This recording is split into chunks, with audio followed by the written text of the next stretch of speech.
So Dean is very into the print side of things, and that's one of the things that I was really intrigued by because, you know, from my point of view, coming from a business where I produced things like this back in the 90s, early 90s, um, to where we are now with social media and digital credentials. I don't know about you, but I find social media exhausting. And trying to keep up with it and trying to understand all the different types of platforms that there are. And I quite like getting stuff in the post. We don't get much in the post anymore, do we? And certainly from a business perspective, I, with my training, use a lot of lumpy mail, sending things to people, to it, not encourage them, but to give them a reason to actually get in touch with me. So, Dean, I'd like to start by asking you, is print dead? No, it's very much alive and well. It's not as widely and commonly used these days, but one of the reasons for using it is because it's not as commonly used. Because Yeah, if you get something in the post these days, it's a bit more of a rarity to get something nice in the post, apart from obviously your utility bills and things. yeah, Um, and that tactile experience it can add value, it can add yeah. interaction with your business. I think what a lot of people worry about is the cost of post. And I think we've got used to having WhatsApp messages, Facebook messages, emails, everything like that, which we don't have to invest in, to then suddenly come along and say, well, actually, you've not only got to print this and there's a cost involved with this, but you've got to put it in an envelope, there's a cost with that, and you've got to put a stamp on it, and there's a big cost of that as well. And I think, would you agree that actually what you are needing to look at with everything that we do is our return on our investment, the ROI, and that even though it's not costing you a lot of money to do a WhatsApp message or the Instagram or the Facebook or the Reels or the whatever they are, it's the emotional investment of procrastinating over whether something is good enough. It's the time that it actually takes you to learn everything. And if you looked at the return of your investment of your time and your emotion on Facebook, Instagram, TikTok, wherever you're doing it, compared to actually sending a client maybe a welcome pack or a information pack, do you think, Dean, that actually the print comes out on top? Um, I think it's a bit of as an old adage, it's horses for courses, and it depends on the nature of the communication. Now, if you're trying to broadcast a message out there, then obviously social media is quite a quick and efficient way of, Mm, we've got a gap in the diary today at 3 o'clock. And you sure. see that kind of thing happens quite a lot on social media. No, that's quite a good way of filling those gaps and obviously making sure you're maintaining your full diary and your income coming in. So in that respect, it has its own merits. But I think there's also value in printed things, whether it's if someone was to gift a treatment to someone, there's that experience of opening an envelope and a nicely presented gift voucher inside, those Mm, kind of things. Some a particular tactile experience, isn't it, when you get a gift? yeah, absolutely. Yeah. But it adds personality to the business by having different levels of interaction. So, if someone comes and has a treatment with you, you might give them an appointment card for the next time, Mm, and that kind of keeps you fresh in their mind. It kind of ends the experience quite nicely. So not everyone has their diary on their phone, so particularly some of the older generation, that's a nice thing to think about for those kind of people because they don't put it in, they're not used to iPhones and yeah. Outlook calendars and these kind of things. So there's different tacks you can apply for different reasons to use both. So let's go right back to the very, very beginning, because one of the things that quite a lot of my students say to me quite early on in the course is, I've thought of my business name and I've created a logo, I've drawn it out on a piece of paper. And I don't know whether we have this image, well, I mean, I think there was actually something in one of my business magazines this month. Nobody likes your business name as much as you do. Nobody likes your yoga logo as much as you do, because you've given a lot of personal thought to why you're going to call yourself whatever it is that you're going to call yourself. And actually, your clients don't have that investment. They're looking at it from a very, very different perspective. So, Dean, can you talk to us a little bit about business names, because they're very marmitey, aren't they? It can be, and yeah, you get different schools of thought in how you go about creating a name. You know, sometimes it's a quirky name that's nothing related to the business. You know, like Orange, for example. You know, that doesn't tell you anything about being a telecoms company.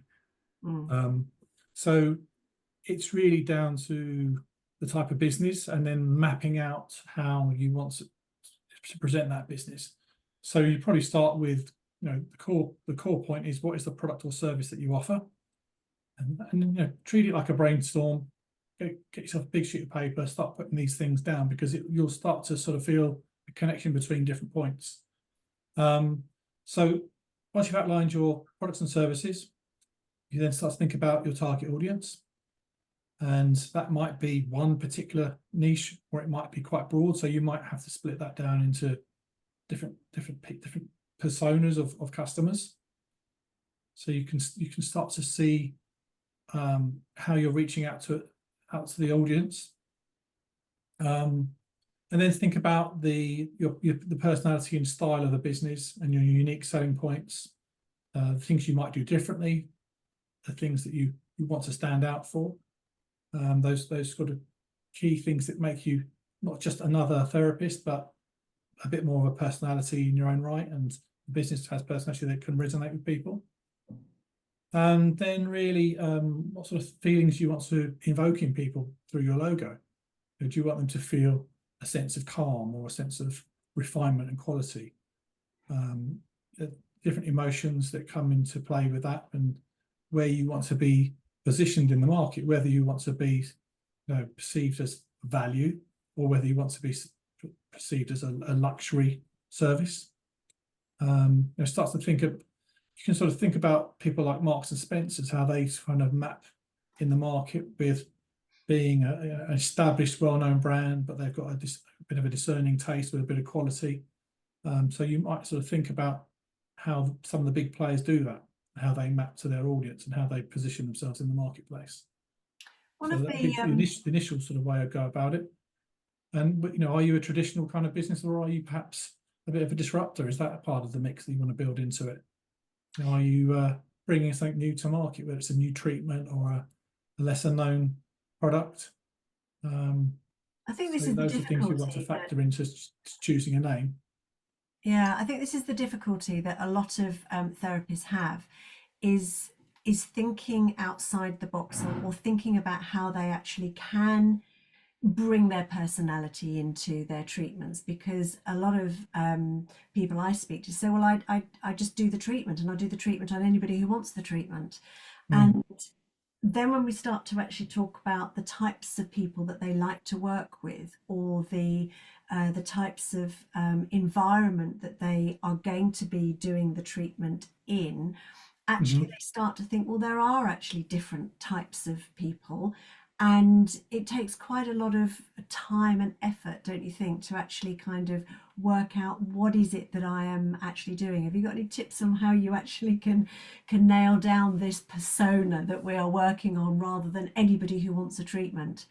I mean, it's a lot of it plays into who your audience are, and how you would like to relate to them, and be perceived by them, and what are the sort of touch points that you will connect with those people. So whether it be online, or whether it's a leaflet or a flyer, or whether it's an online search and they find your website, there's different touch points you need to think about, and maybe some of the words that they associate with your kind of service. So whether, you know, in beauty, whether it's rejuvenation, or the glow of your skin, or, you know, radiance, or calm, vitality, those kind of words may factor into it, and that may be something that echoes through the name of your business, and through the style of the design that you put together. So obviously you'll come up with a name, but you might then want to combine that with an image. Mm. And then value your values and principles. As Part of that. most of the audience here are going to be solopreneurs rather than businesses, or you've got a halo on the side of your face, Dale. Got some sun. Single businesses rather than a bigger organization. The actual person who is going to be doing the treatment, would you say that that is actually quite important to come through in your marketing and your name? I've got lots of people that are in our business building Facebook group, and sometimes I will look at their Facebook persona, and it's this image of, I don't know, I'm just going to be flippant at the moment, a lotus leaf and an angel, and a name like Aphrodite Complementary Therapies or something. And I can't see anything about the actual person behind that. And there's Yes. no personality that comes through. It's all very, hands off. Would you say that from a personal service point of view, that could be a potential problem in marketing? Um, Or do you think that's a good thing that you should remember maybe create this kind of image of what you are that's all mystical, not mythical? I think you can combine them. You can combine the both, because I think a professional image, however you slice it, a professional image is important. Mm. And I think with the content that you put together, you can bring the personal touch. So where there may be a picture of yourself on some of the materials, introducing yourself, talking about your expertise, your experience, your training, your whole ethos towards your business, so you can bring the personal touch to it in that way. So you might even explain why you chose the name. It might be something that is part of your history that resonates, and that's why you chose it. Because it's your way of thinking. It's your ethos. It's part of your Where ethics would you behind your put that business. sort of information? I know that there are quite a few therapists that don't have websites. They only have um, Facebook pages, or they might have a landing page with MailerLite or something. Would you suggest that that is something that you put out there as if you've got something? So my business name is Phoenix, and there is a very specific reason why I chose the name Phoenix. There were two reasons. Would that be a good thing for me to maybe write a blog about or have on my website? Yeah, I think it doesn't necessarily have to be front and center, because you don't want to be putting steps in the way of people coming onto your website and finding the services and making a booking. But I think there should be something there that if people want to find out more, it's an easy click on the About Us page, or maybe there's a hint of it in your introduction paragraph, and there's a means of clicking through to that from there if that's their inclination to find out more. Yeah, and of course we're dealing with so many different people, aren't we? Yeah. That have different preferences to wanting to know this about you, and other people really don't give a damn. They just want to know this about you. So Yeah. it's trying to kind of meet all of those kind of learning styles, if you like, and personality types. Yeah. Yeah, and that's part of why part of why a website is important, because if you're on social media, it becomes a doom scroll to find that information. Whereas if you're actually on a structured website, then there's a navigation system to take you to that information, and whether it's about you or it's about the services, they might land on your website and want to read up about the service that they've seen an advert for. They might not be familiar with it, so signposting in that respect is really important, because making it easy for them to just get that bit of knowledge that they need, maybe a couple of images that kind of set the tone. It can really establish the foundations of communication with that client, and lead to them either putting an inquiry through the website or picking up the phone and ringing in to make an appointment.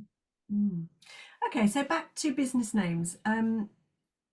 What about if somebody else has got the same business name as you? I mean, I called my business when we first started, which is 24 years ago now, Phoenix.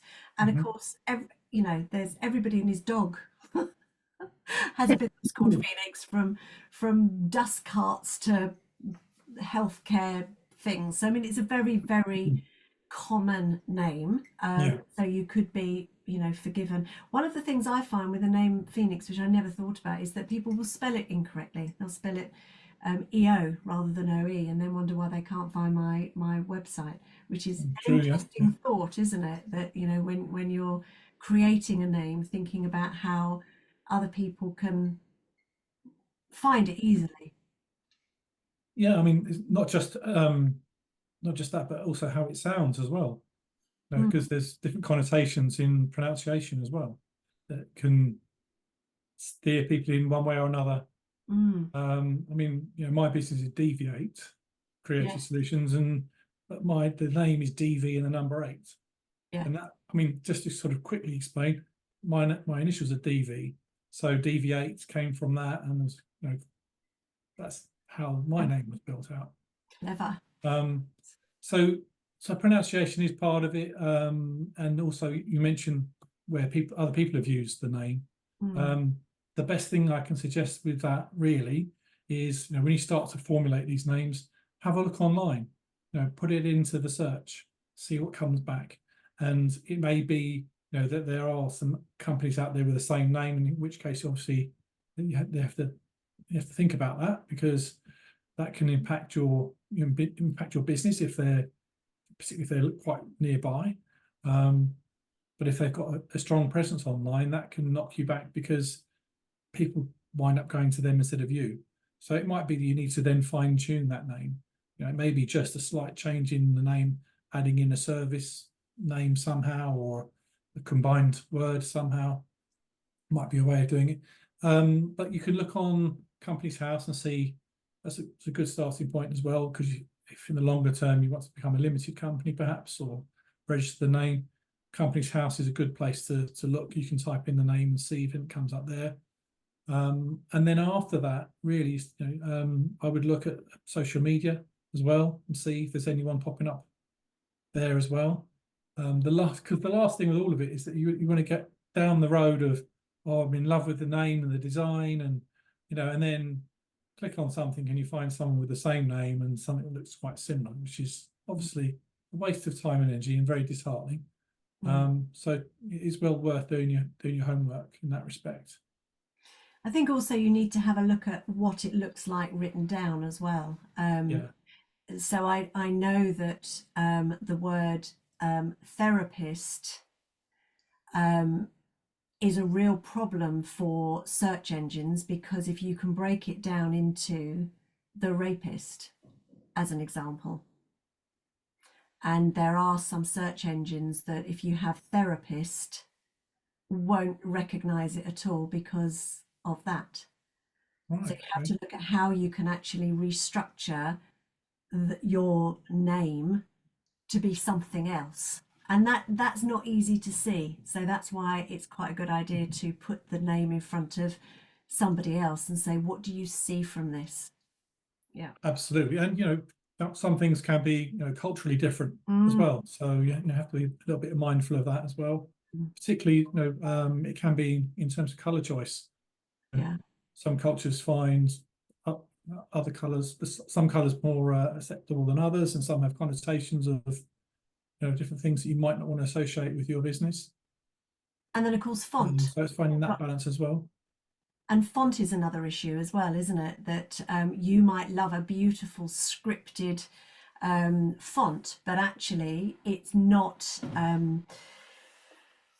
easy to read for a lot of clients. And if you want to be inclusive to allow all of your clients, no matter what their diversity is, you need to stick to certain fonts as well.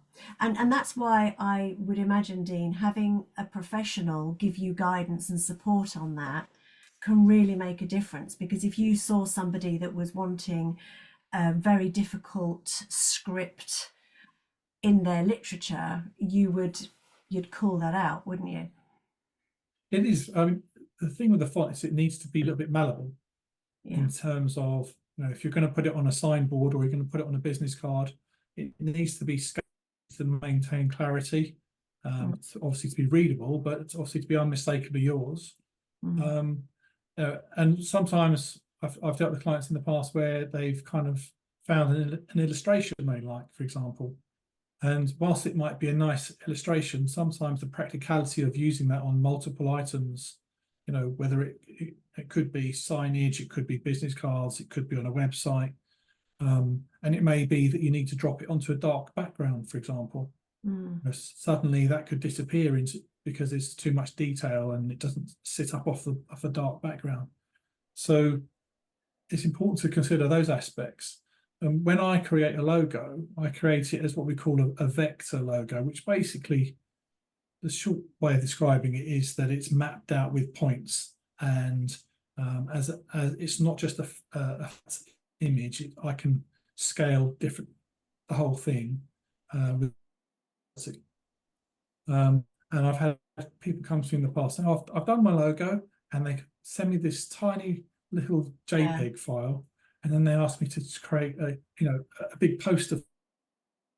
It's not built for that, so it's important to make sure that when you do create your logo, that you get it done in a way that is scalable, so that you can have it on your clothing if you want it outside of your car. You can have it on a business card, your website, all these different places.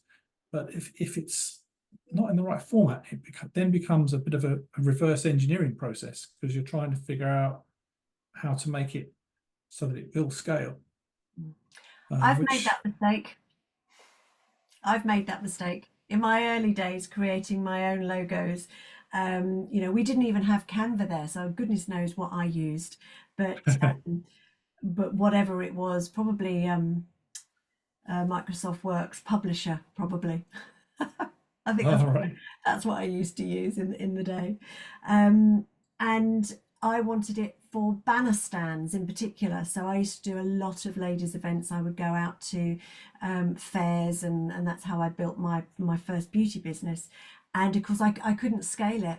And eventually I found a graphic designer that redid all my logos, and then I can use them anywhere that you need to be. So that is, whilst Canva is useful to a certain degree, it does. Yeah, I've had to do that for some people.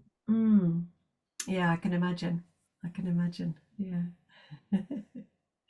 Would anybody like to ask a question? You can pop it in the chat, or you can come off live. I'm just thinking from your point of view of making this sort of more practical, if you've got any specific questions about any literature. If not, I'll ask my next question. Mandy. Well, this is what my problem has been about sort of this year, is getting a logo done. And earlier on in the year, I was doing a gift certificate for someone, and I thought I had managed to do a logo on Vistaprint, but then when I tried to put it onto like a gift voucher, it was coming like taking up like a third of the page, and I spent the whole day on it, and I still didn't actually. Well, I managed to get it a bit smaller, but not what I wanted it. And I'm back to that stage again of wondering how to do it, because I'm just hopeless at all that technical stuff. And I have used Canva before, but because I was doing the gift certificate on Canva, so I was trying to get the logo from Vistaprint onto Canva. That probably made it even more complicated. So my problem's a lot to do with what sort of formats to use and how to make it scalable. And like when I save something, it doesn't seem to go to where I want it to go. It's going into like sort of photo viewer thing or something, and it's probably the file that you're actually saving, the format of the file. Is that right, Dean? So I don't think getting a professional logo created is actually terribly expensive. So my recommendation would be invest in getting yourself a logo that will save you so much time and effort that actually you can put it wherever you want to put it easily at the drop of a hat. So that would be my go back to the basics and get that. It's a bit like your sort of your primary asset is your logo that you can put everywhere else, even on your wrist if you want to. I did get one years ago. I got one done years ago. I had a friend whose daughter was doing, she had just finished her graphic design degree, but I used it on a few things, but now the years have gone by and it's not really what I want, and it's not the right shape, and so I'm back to the beginning again. Well, I'll put you in touch with Dean. Maybe you can have a little chat with him afterwards and see if that's something that he can talk to you about. Thank you, Mandy. Dean, where I wanted to go now was to talk about go back to these leaflets and what type of things should be on the leaflets. Now, I asked you in the last email I sent you, do you still use the acronym AIDA for the structure of what should be in your adverts, your leaflets, your business cards, your anything that you produce? That's something that I was always taught to use. Is that still current? Is there something better? How does it, and for those people that have got no idea what I'm talking about with AIDA, would you like to explain what the structure of any type of marketing should be to be effective? Well, it's essentially a funnel. So you think of it as a kind of an upside down triangle, and the top level is the wider reach. So essentially, to the masses, you're trying to build awareness. So things like a website, social media posting, leaflet drops, those kind of things are all kind of building awareness. And then the next level down is gaining interest. So it's where you start getting a bit of engagement, and it may be, like social media, where your posts are starting to get follows and likes, or people start to see your details online and click through to your website. And then obviously then you start to build a rapport, you start to create a desire for your products and services, and people start to perceive your business as something of value to them. So that's awareness, interest, desire, and then action. So action is the part where they pick up the phone, they email you, they come into your shop, and take action, and book an appointment, use your services, buy your products. Those essential things, spend money with you. I was going to say, I thought that sounded a bit crass. I was saying, give us your money, but that's what your marketing structure needs to be, doesn't it? Is that and each of those levels requires a completely different strategy of how you're going to do it, depending on the type of client that you want to work with and what the end result is. Because if the end result is that they're going to click on a shop and they're going to buy a product, then that's a very different journey. So we talk about the customer journey from first knowing that you exist to actually finding out about the services and what you can actually offer them, and the language that you use to help them understand how they can feel, because we're in a people business. We can't make claims. We can't say, come and have a reflexology treatment and you'll fall pregnant tomorrow. Absolutely not.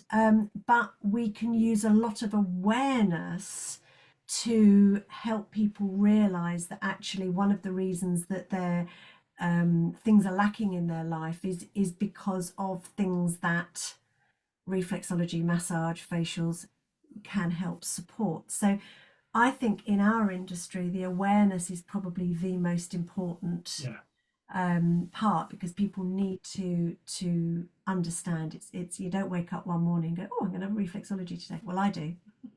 And I'm sure you do as well. Where can I get my next reflexology from? Where it trickles into interest as well is it's also important to try and position yourself as an authority in what you do. So there's a little bit of giving in that process, in that you're demonstrating your skills, your awareness, you're demonstrating the benefits of what you offer. And sometimes it's giving a little free, in the sense of, this is what I'm about, this is how I can help you, I understand your problems, and this is what I can provide to provide a solution to that. So there is that, and that's where you start to get engagement, and it starts to move into desire, because they suddenly think, okay, I've got a good feeling about this person, they know what they're talking about, They understand my problems or what I'm trying to achieve. And so you start to resonate with those people, and they start to think, okay, they've demonstrated some skill here. I think I can trust them to go and have a treatment on my skin or whatever it may be. So it's building that with social media is a good way of doing that. Sometimes it's just an image and some text, but sometimes it's a short video, and that can add personality to your business as well. Takes a bit of getting used to. I'm not a great fan of being on video myself. I was a bit nervous about today, but as you get to know your customers, you start to get to understand what resonates with them, so you can then play to your strengths in that sense. There are lots of quite ingenious ways of getting over whatever problem that you have. If you don't like working to the camera, there are lots of apps and lots of ways in which you can, even AI ways now, that you can actually have an image or a video of something happening. So you can create with just a normal camera, you doing a reflexology treatment or a bit of massage or a bit of facials, and you can have the audio over the top of that so that you're not actually having to speak to camera.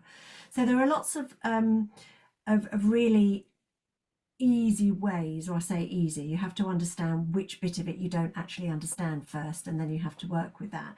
But using this acronym, if you haven't written it down, do write it down. So reminders, Dean, you've got awareness, interest, desire, and action. Yeah. So you've got to find a marketing strategy that goes across all of those things, and they're going to be different things.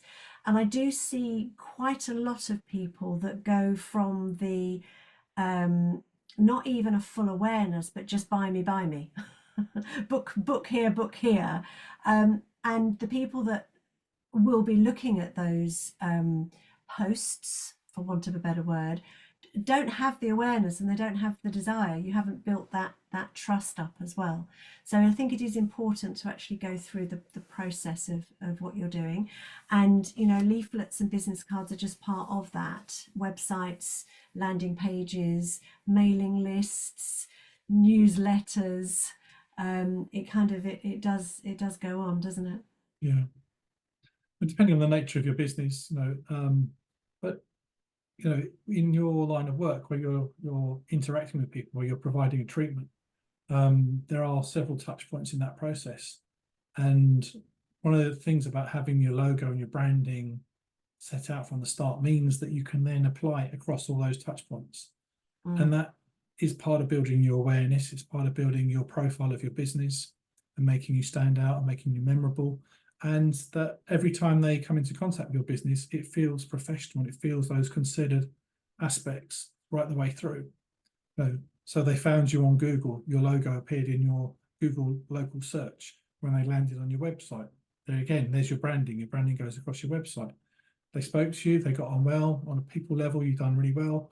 When they walk into the premises, there's a logo somewhere. Whether you're working from a shop front or whether you're working from home, you might have a sign indoors, for example, as they walk into your property if you're working from home.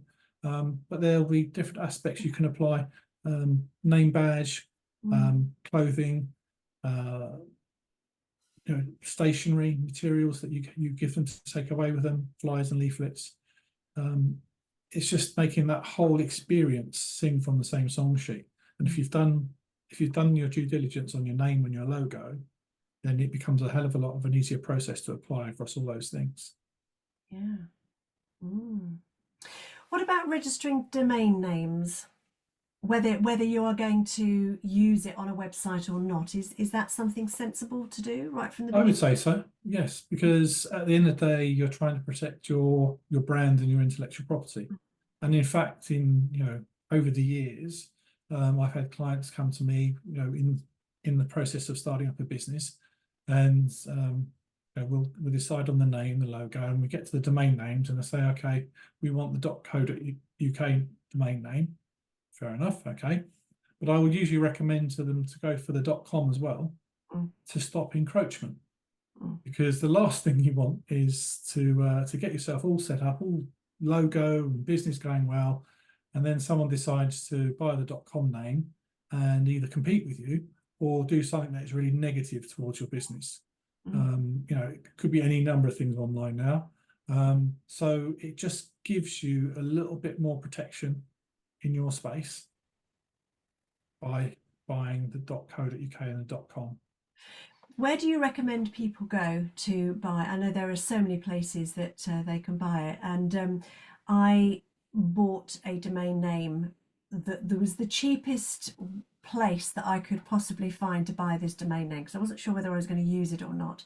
So I bought it for something like, I don't know, £2.50 or something, and then decided I did want to use it, and I had to wait for 3 months before I could transfer the ownership to the hosting site that I was going to put the website on, and that was a little bit annoying. So a lot of people will get their websites from Healthy Hosts, Web Healer, Wix, GoDaddy, those sorts of places.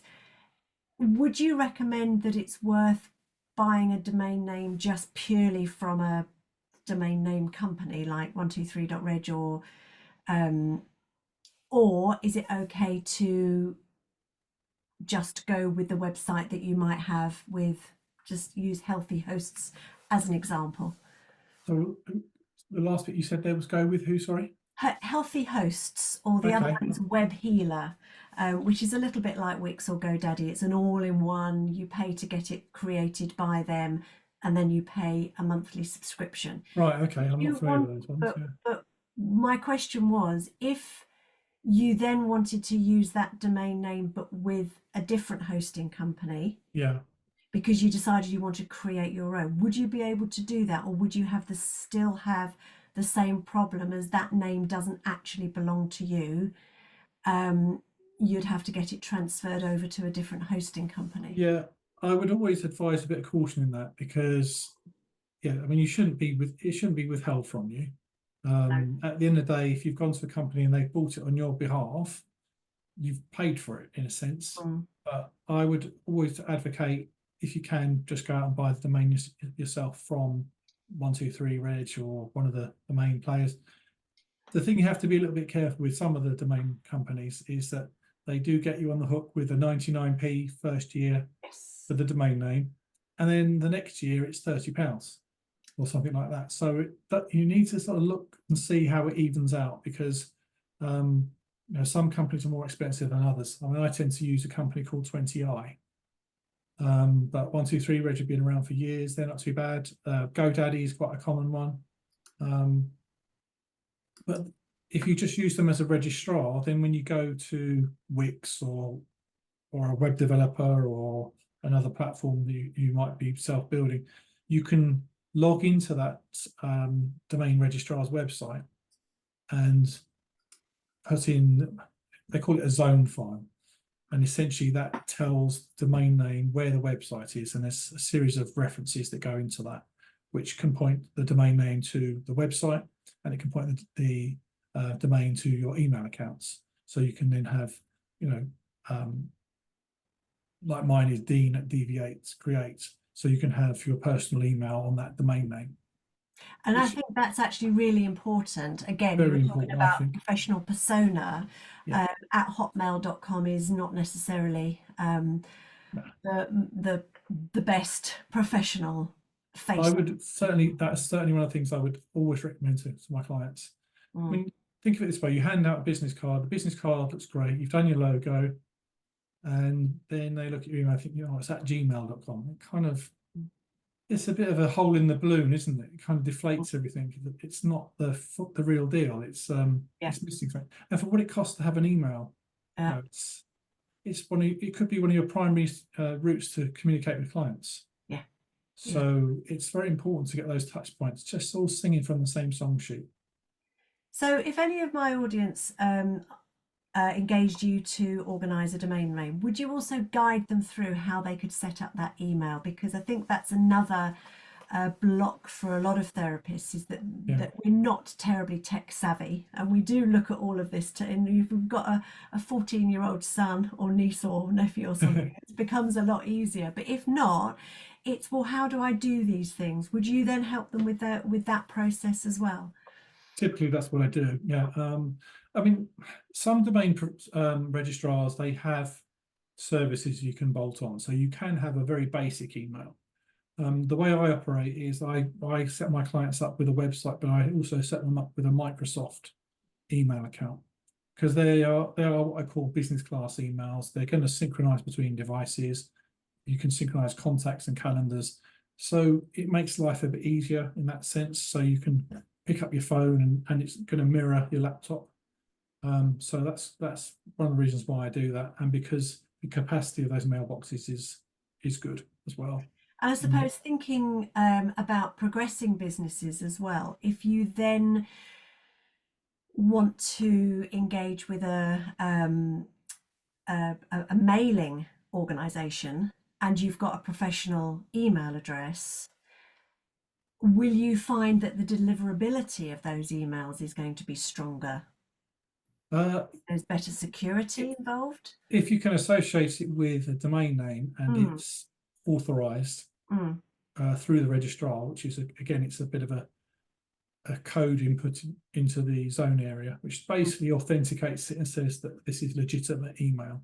Yeah. It's not spam. It's actually from this business, and it's been verified by the owner of the domain name that this email is being sent. It's not someone sending out of an Outlook account and just spamming everyone. It's not Gmail. It's a legitimate source. Because that's the other frustrating thing that I know a lot of therapists have come up against, is that they've spent a lot of time doing the awareness. They've got a mailing list. They've encouraged all of these people to register, to give up their email address, and they're sending them newsletters on a monthly basis. And when we've looked at actually how many of those have been delivered, how many have bounced, how many have been rejected as spam, it's a huge amount. So all of that work that you're putting into, developing that presence is actually just falling down the cracks because of your email address. So that's another, really important thing. If you're wanting to build a professional business, you need to behave like a professional person. Yeah, absolutely. Yeah, I mean, it's the same thing. It's if you spend time and don't do things properly, people miss the point. So if you don't spend time and get your logo across everything, you're missing a trick there. If you're not setting your email up in the right way, you're not going to reach your audience. No. By the same token, there are means to build websites out there that are do-it-yourself kind of packages. To be fair, some of them are quite reasonable now. But if no one ever sees that website because you don't know how to optimize it to be found in local searches, you've wasted your time. So, it's getting that balance right. Do you speak to someone like myself, not blowing my own trumpet, but I've built websites for 16 years. So I know my way around building websites, and I know how to seek out the search terms that will help you get indexed by your product and service in locations and so forth, and the means of building out an online profile.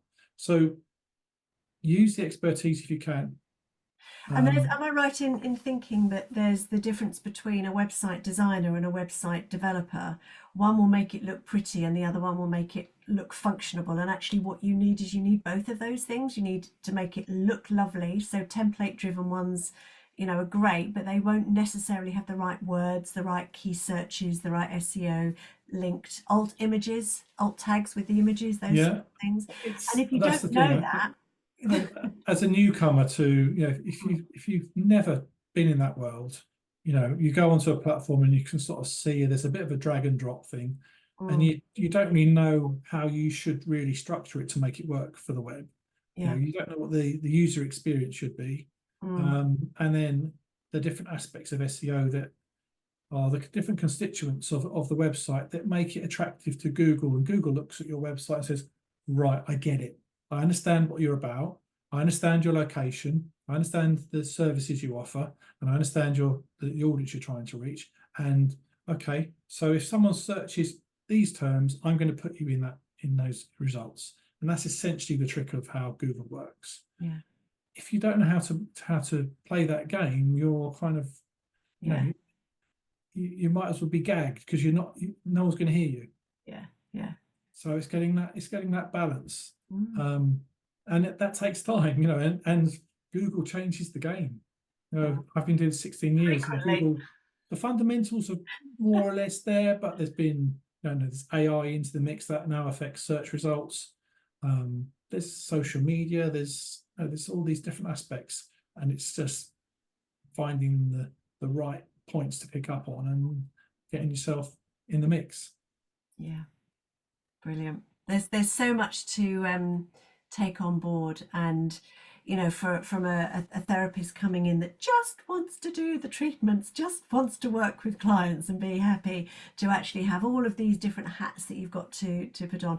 And I think the one thing, when I first started my business, my training business, which was 24 years ago, I was that person. I wouldn't give up anything to anybody. I did everything. And that's the one thing that I would absolutely say to myself: if you were doing it from scratch, get the help to do the stuff you either don't like doing, you're not good at doing, or you've got no idea of how to do it. Because it could really make the difference. Yeah. And it should be considered one of the fundamentals, getting your branding right, because that is your whole persona of your business. Yeah.